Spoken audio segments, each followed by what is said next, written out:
Hi friends. இன்றைக்கி மித்ரா ரொம்ப early மார்னிங்கே எழுந்துட்டாங்க. ஸோ அதனால் கொஞ்சம் ஆனால் வெளியிலலாம் கொஞ்சம் வேடிக்கை பார்க்கணுன்னு ஆசைப்பட்டாங்க. அப்புறம் வெளியிலேயே உட்கார வச்சு பால்லாம் கொஞ்சம் குடித்தாங்க. அது அவங்க கையில் குடிக்கணும்னு நினச்சிட்டாங்க. அப்புறம் திரும்ப நான் சரி நீங்களே குடிங்க அப்படின்னு சொல்லிட்டு அவங்கக்கிட்டே கொடுத்துட்டேன். அப்புறம் அவங்க குடித்து முடிச்சுட்டு திரும்ப என்கிட்ட கிளாஸ்லாம் கொடுத்துட்டாங்க. வெளியில் அந்த சேர் போட்டு அவங்களுக்கு அங்கே வெளியில் வேடிக்கை பார்க்குறது ரொம்ப பிடிக்கும். எப்பயுமே அங்கே தான் உட்காரணுன்னு ஆசைப்படுவாங்க. எஸ்டர்டே எங்கள் மாமியார் கொஞ்சம் பலாப்பழம் கொடுத்தாங்க. அதை சாப்பிட்டுட்டு கொஞ்சம் ஃப்ரிட்ஜில் வச்சுருந்தேன். ஸோ மார்னிங் அதை எடுத்து கொஞ்சம் வெளில வச்சா சில்னஸ் போகும், அதுக்கப்புறம் சாப்பிட்லாம் அப்படின்னு சொல்லிட்டு கொஞ்சம் எல்லாமே எடுத்துட்டு நான் வெளியில் வைக்க ஆரம்பிச்சிட்டேன். அதுக்கப்புறம் அவங்க கோவா கூட வாங்கி கொடுத்தாங்க.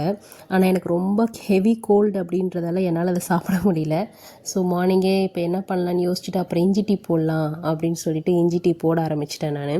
ரெடியாகிறதுக்குள்ளே சரி பச்சை மிளகா நான் காய வச்சுருந்தேன். அது ரொம்ப பழுத்துடுச்சு. ஸோ அதனால் கொஞ்சம் காய வச்சுருந்தேன். அது எல்லாமே காஞ்ச மிளகாவாக நம்ம யூஸ் பண்ணிக்கலாம் அப்படின்றதுக்காக காய வச்சுருந்தேன். ஸோ அது எல்லாமே ரெடி ஆகிடுச்சு. அதெல்லாம் எடுத்துகிட்டு கொஞ்சம் க்ளீன் பண்ணிவிட்டு அதுக்கப்புறமா டீயும் ரெடி ஆகிடுச்சு. டீ குடிக்க ஆரம்பிச்சிட்டேன். ஸோ இன்றைக்கி டே மார்னிங் இப்படி தான் போச்சு ஃப்ரெண்ட்ஸ்.